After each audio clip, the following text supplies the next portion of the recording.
Hello everyone, it's Seth, probably better known as Saffron Olive, and it's time for another edition of Budget Magic. So we haven't been to Modern in a while, and this week we're playing, well, cards that could have been in Standard, should have been in Standard, would have been in Standard if they hadn't been banned in Modern. We're going to Modern to play a deck I'm calling Green Black End, and it's kind of a sort of green-black Delirium, but really it's a green-black Emrakul deck. We do sort of have Delirium synergies, but not really. The main goal is to get as many card types in our graveyard as quickly as possible, do a little bit of ramping, and then cast an Emrakul the Promised End on turn 4, turn 5, turn 6, and hopefully use that to kill our opponent. So I'm pretty excited for it. It gets to play a lot of sweet cards that I really like, so I think it's going to be fun.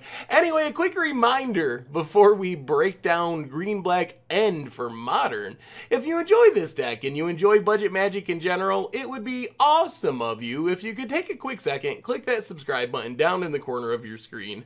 It's a great way to support the channel and the site for free. So let's talk Green Black End, and the idea of this deck is 100% Emrakul the Promised End. So you're probably familiar with Emrakul, the new Emrakul. It was so good it was banned from Standard, and the power of this card is really immense. It's a 13/13 flyer. In our deck, we usually cast it for 6 mana, and even just that 13/13 flying for 6 mana is absurd, and that's not even considering trample and protection from instants, which means almost all the removal in Modern doesn't hit it. People don't play sorcery speed removal in Modern. There's a few stray Maelstrom Pulses and Jund or Lilianas, but for the most part, people aren't going to be able to kill an Emrakul once it comes down, and we get to steal their turn. We Mindslaver them, and we're able to empty their hand, mess up their plans, make sure they don't have an answer, and then we just swing in and take over the game in 1 or 2 hits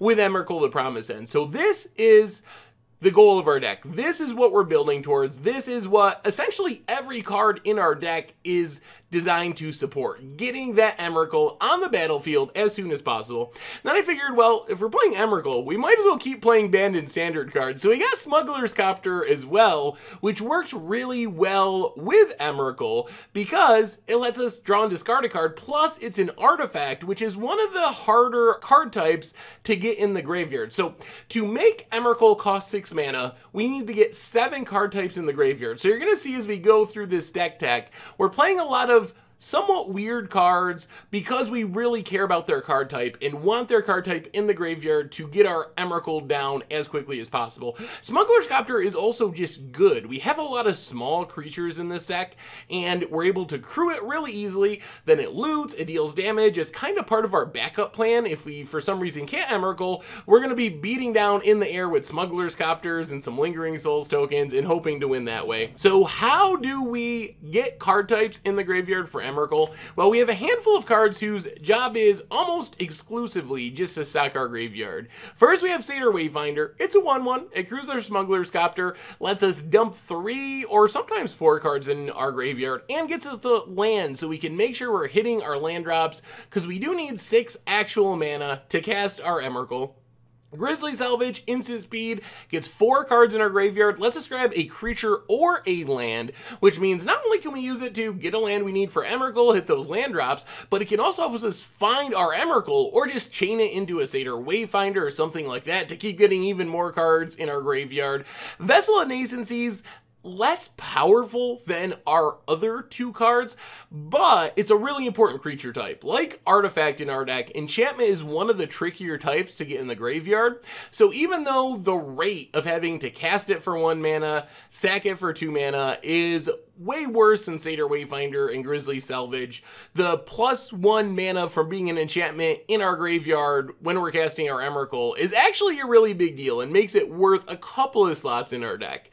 The rest of the deck is a little hard to explain, so since we are dumping so many cards in our graveyard, we have a couple of cards that take advantage of that. First off is Lingering Souls, which is great when we cast it from our hand. It's great when we mill it with Satyr Wayfinders or Grizzly Salvages. Makes a bunch of flying tokens. This, along with Smuggler's Copter, is our backup plan. It also gives us a really consistent way to crew our Smuggler's Copter, because we get those 2/1/1s, they can both crew Copter, and we're finding Lingering Souls really easily because we can flash it back from the graveyard after we mill it. And then Eternal Witness helps get back Emrakuls if we happen to mill one along the way. So it's another way we can find one of our 2 Emrakuls when it comes time to cast it. Plus there's just a lot of value there. We can get back a removal spell, get back a Satyr Wayfinder, one of our ramp spells, anything we need from the graveyard. And we also have ways to tutor it up, which we'll talk about later. Then we have Sakura Tribe Elder, which probably looks weird, but it's actually super sweet in this deck because it's +2 Emrakul mana in a lot of situations. So +1 mana because it rampant grows a land out of our deck, getting us towards the 6 real mana we need to cast Emrakul. Then it's also a creature that puts itself in the graveyard, which is +1 card type for Emrakul, reducing the cost. So it's very powerful in that sense, supporting the Emrakul plan and just getting us the lands we need to cast Emrakul. It crews Smuggler's Copter, so it does a lot of good things even though it looks kind of weird. And then we have the string of you're in here because of your card type. So Hangerback, we would play Walking Ballista, little expensive for our budget, but Hangerback is also very good. Artifact creature, if we're really in a pinch, we can cast it for 0 mana to get 2 card types, artifact and creature, in the graveyard for Emrakul. Can make Thopters, part of the backup plan, crews up our Smuggler's Copter, so it does a lot of good things. Chromatic Sphere, just a one of, an artifact that we can sack that doesn't cost us a card, go to the graveyard. Think of this like our budget version of Mishra's Bauble. If we didn't care about budget and wanted to spend 50 bucks or something on an uncommon, we could play Mishra's Bauble here and it would be better. We don't really need the Chromatic Sphere fixing, but Chromatic Sphere does a fine job in a pinch. And then Darksteel Citadel, low opportunity cost artifact. It's a land, so we can always cast it and use it to cast our spells. We can also just mill it off of our Grizzly Salvages and stuff to get an artifact and a land in the graveyard.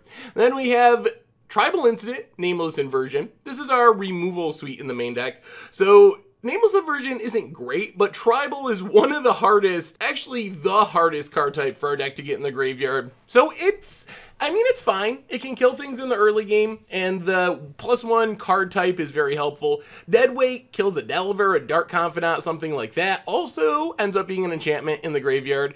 And then Dismember for killing bigger things. And then Inquisition, just to strip apart our opponent's hand. Sorcery in the graveyard. And Traverse is awesome. Traverse in the early game gets us a land, so we keep hitting our land drops to cast our Emrakul. And then in the late game, it's +3 Emrakuls in our deck. So we don't have to draw one of our 2 Emrakuls. We just need to draw one of our 2 Emrakuls, or one of our 3 Traverses, or our Eternal Witness along with milling an Emrakul to find one. So by the time we have the mana we need to cast Emrakul, our deck should be pretty consistent with being able to find an Emrakul. Mana base, not too exciting. Sandstep Citadel isn't great. It comes into play tap, but it does add all 3 colors. Stirring Wildwood, Blooming Marsh, Llanowar Waste as additional duals.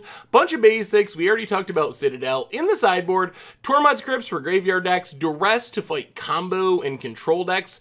We do really want our Emrakul to resolve. It's fine if it just steals our opponent's turn. We can find another one or get it back with Eternal Witness. But the way we want to win the game most of the time is by beating down with that 13/13 flying, trample, protection, etc.